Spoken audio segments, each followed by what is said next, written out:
The woman threw her dog from a great height. Surprisingly, the parachute opened and the dog landed safely. But the two people sitting in the balloon had no intention of descending because they were rising even higher. They were witnessing something they had only read about in books before. Before they could fully grasp the situation, they had reached an altitude of 23,000 feet. The air was getting thinner, and a thick layer of ice had started forming on the balloon. The cold had caused her companion to lose consciousness.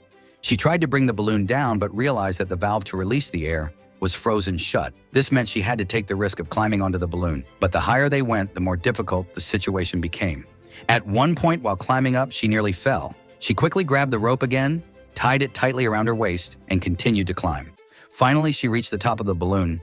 There was no time to rest. Immediately, she struck the valve with her elbow, but the ice was so thick that it wouldn't open. She kicked it several times. After much effort, she finally managed to open the valve. Then she wedged her shoe into the crack to keep it open. Suddenly, a blast of freezing wind hit her body, sending shivers through her. She took out a knife, cut the shoelace to free her foot, and ensure the shoe remained in place. But due to the extreme cold and lack of oxygen, she couldn't hold on for much longer. She lost consciousness and collapsed on top of the balloon. With the valve open, the balloon slowly started descending. As the cold air escaped, the balloon began to shrink. While unconscious, she started slipping off the balloon. The sudden feeling of falling jolted her awake.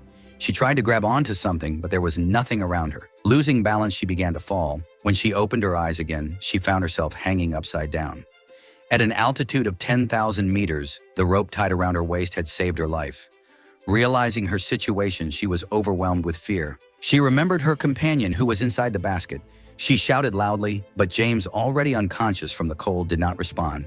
It was now clear that she had to rely only on herself. Desperately, she tried to reach the basket. After many struggles, she finally managed to get inside. As soon as she did, she broke down in tears. At that moment, James slowly regained consciousness. He opened his precious bottle of brandy and gently applied it to his injured hands. Then he said, "If we hadn't been so stubborn, maybe we wouldn't have ended up in this situation."